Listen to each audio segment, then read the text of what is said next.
Forever,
world without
to pass.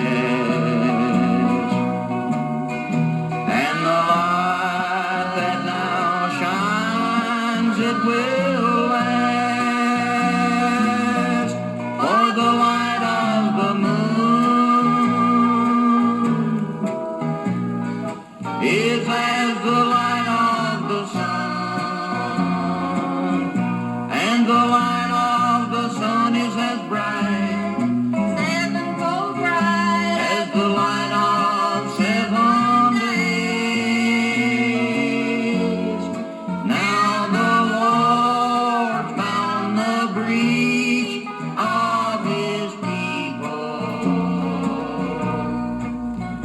and he's healed the stroke of their wound.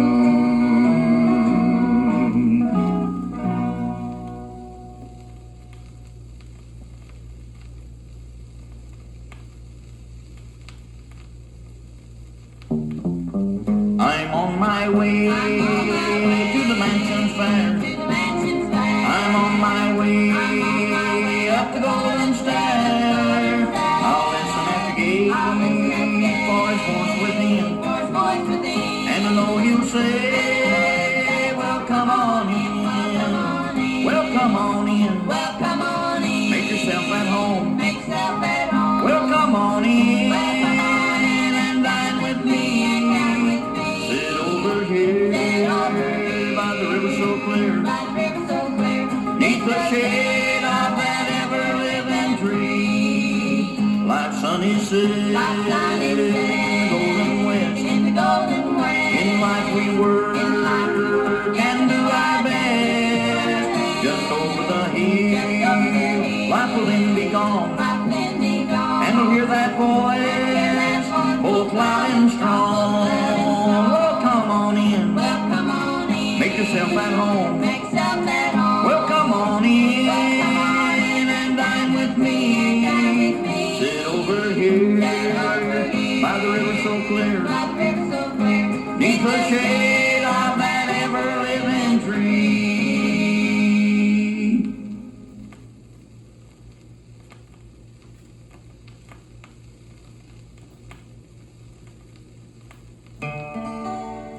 One day the Savior to me he whispered, child, I want you out of Babylon. So here he led me, said now get ready, for I'm giving you a chance to travel along.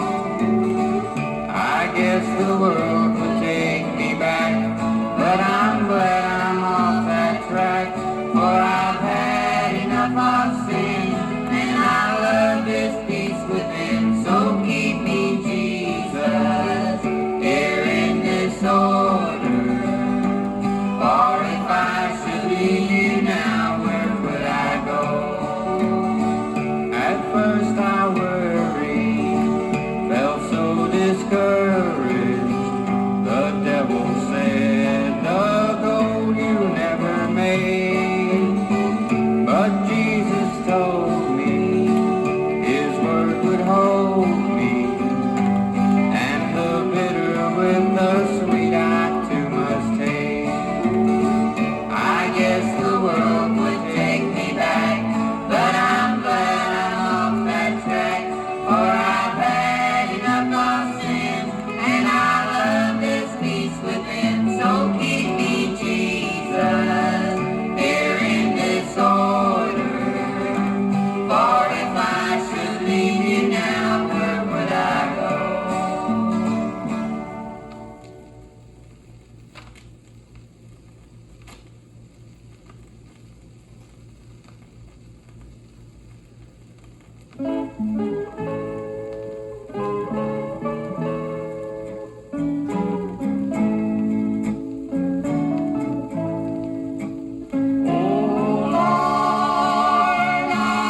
A certain great man had a fool or a jester, as many great men had in former times, for their gaiety and amusement. One night while performing, the fool had pleased his master well, and was called to his side. His master laughingly withdrew a token from his pocket, and he gave it to his fool and said, "If you ever meet a greater fool than thyself, give him this token." A few years had passed, and this scene had long been forgotten in the minds of some, but once again the fool was called to his master's side, for he was in a state of dying. "Whither goest thou?" asked the fool. "On a long journey," replied his master. "How long wilt thou be gone? A week?" "No." "A month?" "No." "Forever," was the reply. "Hast thou made preparations for this journey on which that you're going?" The master replied, "I've made none." The fool then reached to his pocket and withdrew the token. Giving it to his master, he said, "Surely I would not have been such a fool as this."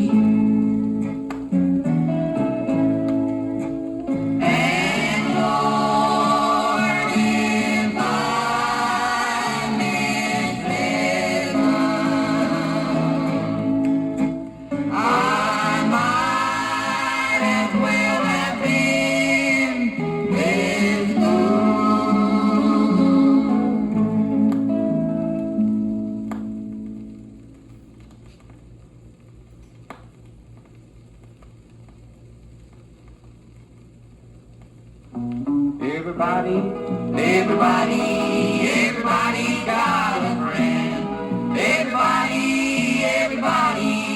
Everybody's got a friend. He'll take your hand and he'll understand. He'll lead you right through to the promised land. Everybody's got a friend. Now Moses went down into Egypt land. He got a little man and he slew a man. He really thought that it was the end, but in the burning bush he met a friend. Everybody's got a friend. Everybody's got a friend. He'll take your hand and he'll understand. He'll lead you right through to the promised land. Everybody's got a friend. Now the Hebrew children wouldn't bow their knee. They paid no mind to the king's decree. So into the furnace they did descend, but in the flames and the smoke they met a friend. Everybody's got a friend. Everybody's got a friend. He'll take your hand and he'll understand. He'll lead you right through to the promised land. Everybody's got a friend. Now if you're down and feeling out, your heart is filled with fear and doubt, don't give up, it's not the end. Just get down on your knees and you can meet my friend. Everybody's got a friend. Everybody's got a friend. He'll take your hand and he'll understand. He'll lead you right through to the promised land. Everybody's got a friend.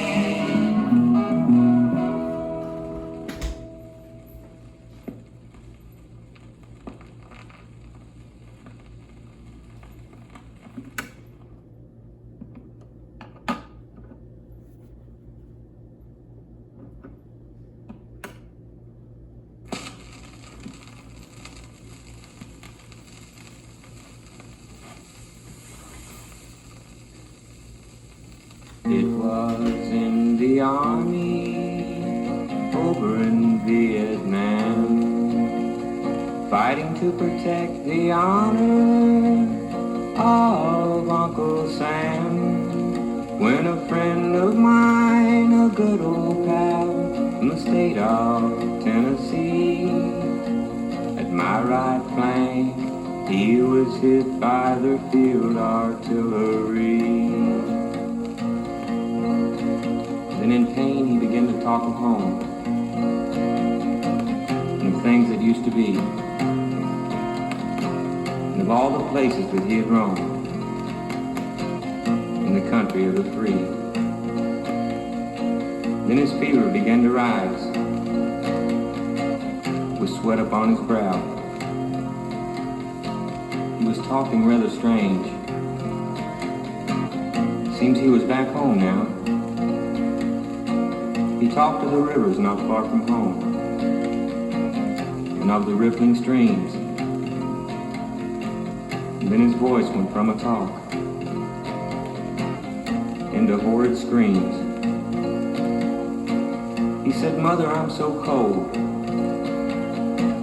that I can hardly see. Would you get a blanket, Mom, and put it over me?" Well, I pretended to be his mother, and I did just as he said. He looked up and said, "Thank you, Mom." And my buddy, he was dead. I looked through his pockets to see if he had anything to send home, but all he had was a Bible, a few pennies, and a comb. But in his Bible, a place was marked, and it clearly read, "He that believeth upon the Lord, even though he be dead, yet shall he live."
for he is the builder,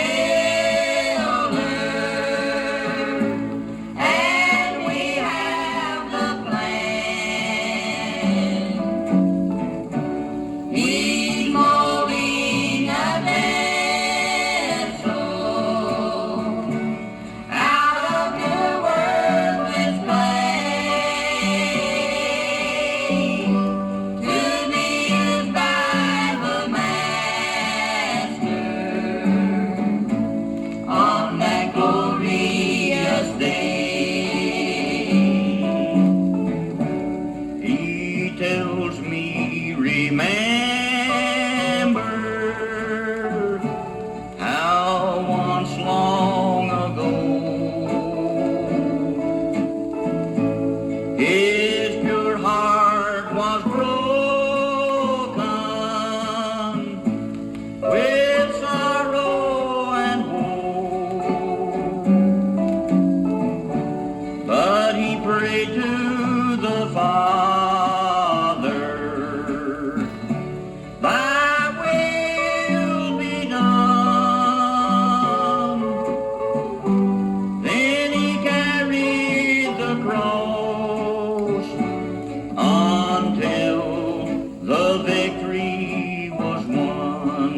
fields are white. It's harvest time.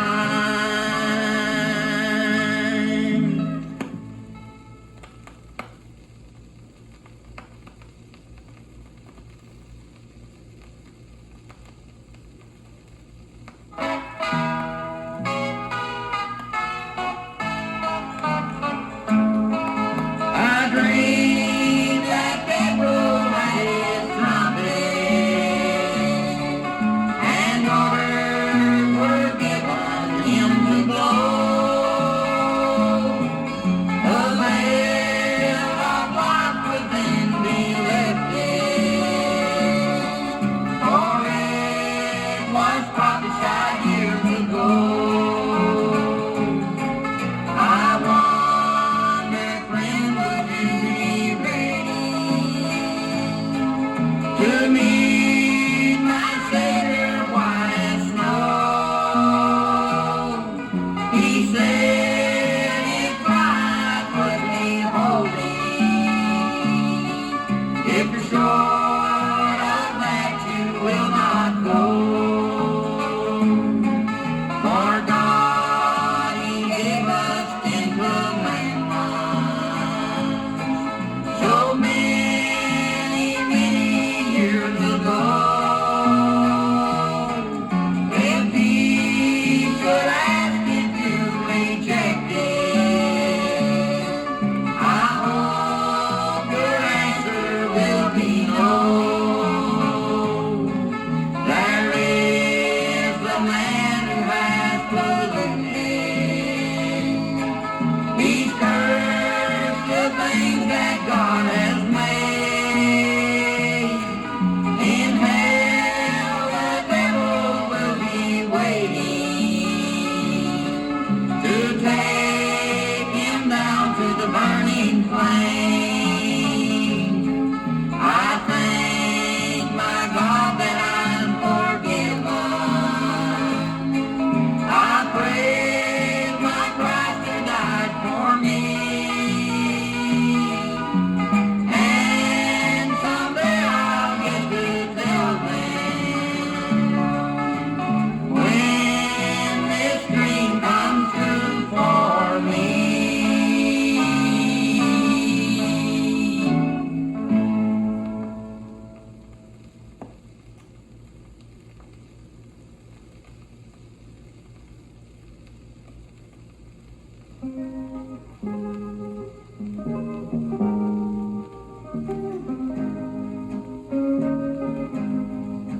This story I want to tell you, its memory is instilled inside.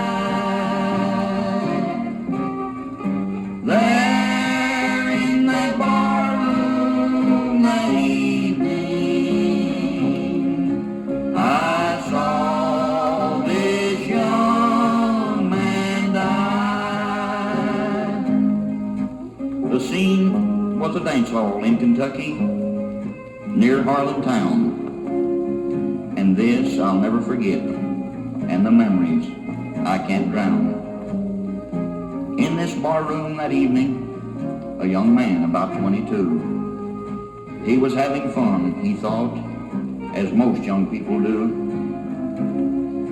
Out of the cruelness of the darkness came a monster of the night, and with a curse he gave a challenge the young man to a fight. I saw blades flashing, then I heard a mighty roar. Then I saw this young man fall, prostrate on the dance floor. It seems I heard an organ in a mournful tone so low, the young man saying, "Forgive me, Lord, I'll be ready then to go. But oh my God, don't take me, I'm not ready yet to go. But please fulfill my mother's prayers, for last night I heard her praying that we'd all meet her there." Then I heard a voice like thunder, and I was filled with fright, saying, "Don't put off your salvation, it may be you some other night."